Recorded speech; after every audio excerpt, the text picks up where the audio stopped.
into my retirement home, and I loved it. It was a little place in Stittsville outside of Ottawa. I was getting ready to retire from teaching, and I was so happy with our home. We had an in-ground pool, we had a sauna, we had a hot tub, we had a great bungalow in a great neighborhood. It was beautiful. I had a job lined up for post-retirement, and then my husband said to me, "Don't you remember we said we'd retire to a lake?" And I suggested at that time that he just go clean the pool. And he said, "That's not what we meant." And it took me back to when we first got married. We were in North Bay.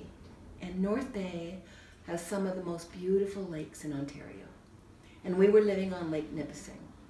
And we had made this promise one evening when we were visiting with people who were on another lake. And we said, this is the life. So when you're in your 20s and you're living on a lake and you go and visit other people that live on lakes, you kind of realize that's what you aspire to. So when I finished my job as a teacher, my husband finished his military career, that was still in the offing. But how do you decide where you want to go? Well, we wanted to be close to family. We wanted to be close to family that we liked. And we had family in the Belleville, Napanee area. So we contacted a cousin who happened to be a top realtor in the area and said, "What can you show us?" And we made a date, came out one Friday afternoon, looked at 5 properties, and the 3rd property he showed us was the one we bought. And we had everything signed and sealed and delivered from Friday to the following Wednesday. But strangely enough, the people who we were buying from weren't ready to move.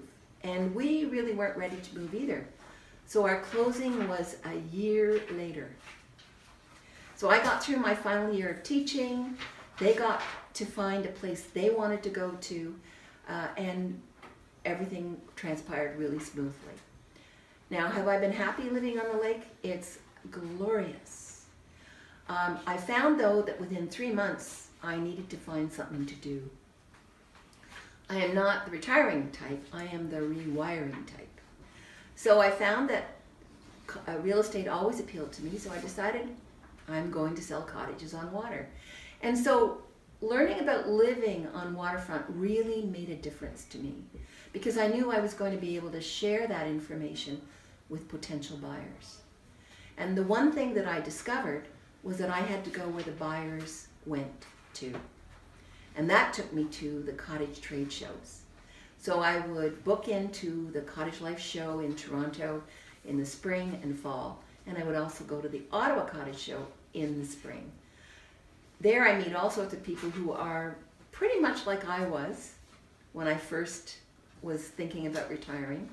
But I meet a lot of young families too. And those young families, the parents of those young families, they've had the experience of cottaging in their lives. They've been regulars at Bonico Park in Mazenod. They've camped there.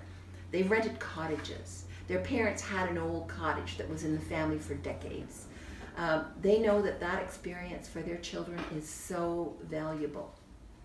And that's why they want to go forward and buy cottage real estate. What I also discovered when I retired was that there wasn't a whole lot of cottage real estate available, nor was there very much interest in it. And we all know that there's a finite amount of waterfront. So it made sense that we were doing this at a time when it wasn't that popular. We got a great deal on it. And within 6 years, I discovered through a bank appraisal that our cottage property had tripled in value. So a banker told me, conservatively, our property had tripled in value. So I knew that my investment was good. And of course, 2020, you wish that you'd bought 3 cottages instead of 1. So that's the story of how I started in real estate. It's now been, since 2002, a wonderful journey that I've been on. And I'm always here to try and help promote the area and to showcase our listings. And I hope you'll come back to us and see what we have to share with you in the future.